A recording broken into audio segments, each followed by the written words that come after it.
She lived a life of tragedy and still embraced life. She is, I can see from this vantage point, in every one of the books I have written, and I know now I am not the hero of my life. She is. All these years later, her tragedies still make me weep, and the book cries out, "Behold how she was wronged." Mario Puzo, November 1996. Part 1. 1.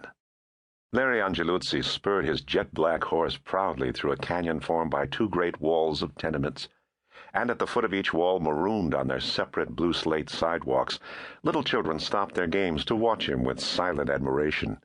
He swung his red lantern in a great arc. Sparks flew from the iron hoofs of his horse as they rang on railroad tracks, set flush in the stones of 10th Avenue, and slowly following horse, rider, and lantern came the long freight train, inching its way north from St. John's Park Terminal on Hudson Street.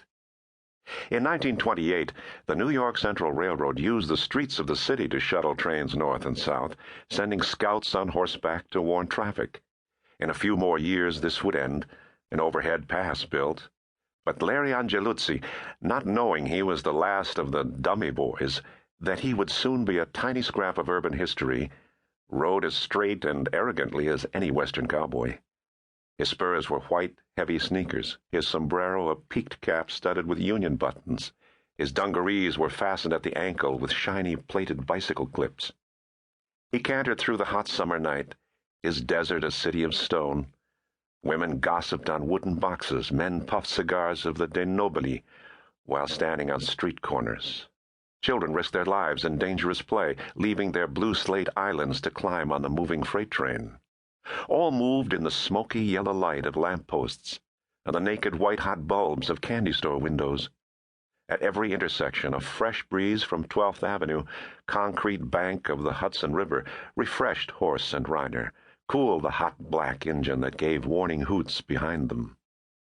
At 27th Street, the wall on Larry Angeluzzi's right fell away for a whole block.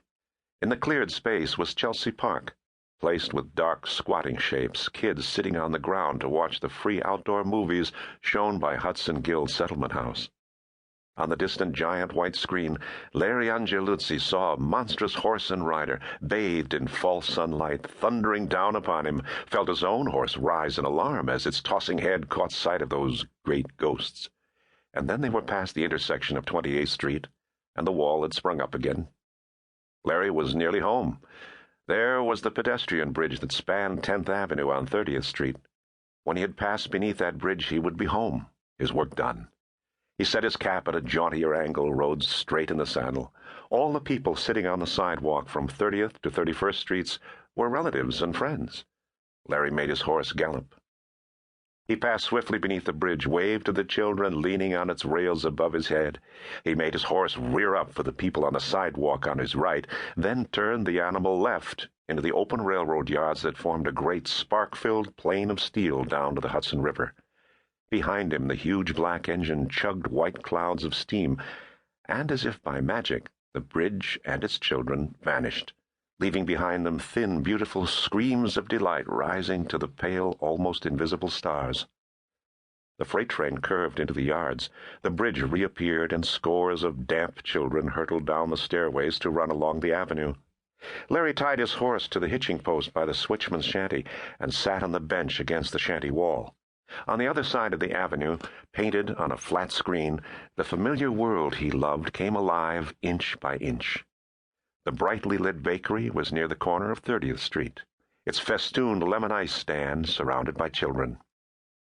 The panettiere himself filled the white-ridged paper cups with cherry red, pale yellow, and glittering white crystals of ice. He scooped generous portions, for he was rich, and even went to racetracks to squander his money.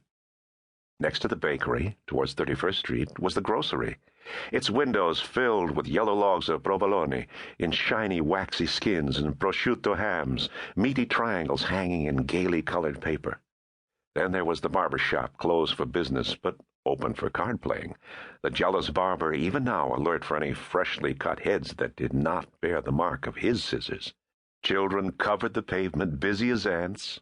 Women, almost invisible in black, made little dark mounds before each tenement door.